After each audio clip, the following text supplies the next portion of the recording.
Welcome back to the studio, Banquo. Thanks for having me.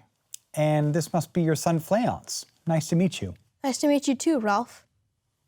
So, here we are. It's late at night at the Macbeth castle, and the party is over. Just how late is it anyway? You know? I know the moon has gone down, but I haven't heard the clock, though. Well, normally the moon goes down around midnight. So it must be later than that.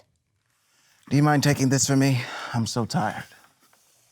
Yes, a heavy summons lies like lead upon you, you say. So why not just go to bed, get some sleep?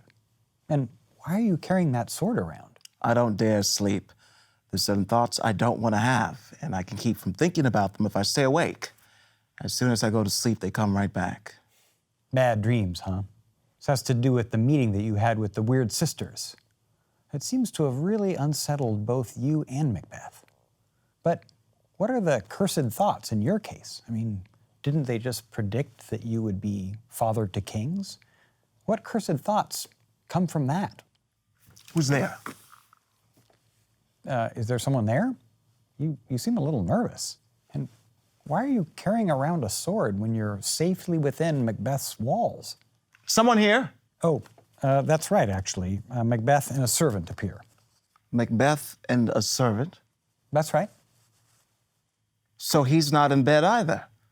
Well, this is awkward. I should tell him that it was quite a party. The king has gone to bed quite happy. Yes, well, Macbeth says that the arrangements were put together at the last minute, but they managed to pull it off. You know what? I should also tell him I had another dream about the weird sisters. Yes, well, you two did say that you'd talk about it more later. They have showed some truth. You mean that Macbeth is now Thane of Cawdor, and you're thinking that maybe their other predictions will come true as well. What does he say when I mention the weird sisters? How does he react? He says he hasn't thought about them at all, which seems really hard to believe. But he says he'd like to talk about it sometime soon if you're willing. Sure, whatever he wants. And then he says, and maybe you can help me with this one, if you shall cleave to my consent when 'tis. You know, cleave to his consent, if I will follow his lead when the time comes. When what time comes? The time when you two talk?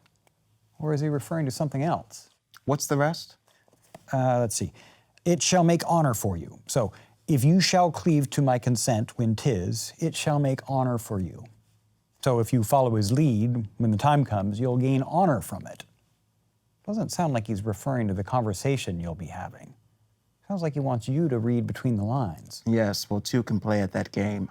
Tell him as long as I don't lose honor in trying to gain more honor, as long as I can keep my conscience and my allegiance clear, then I'll be happy to follow his lead, as you say. What are you two talking about exactly? How does he reply to what I say? Well, he says, I hope you can get some sleep. Okay, well, audience over, I suppose. Tell him I hope he can get some sleep, too. Well, sounds like everybody's headed to bed. Thanks for joining us, gentlemen. I really hope you can get some sleep. But I'm not tired. Well, you want to take a tour of the studio? That sounds good.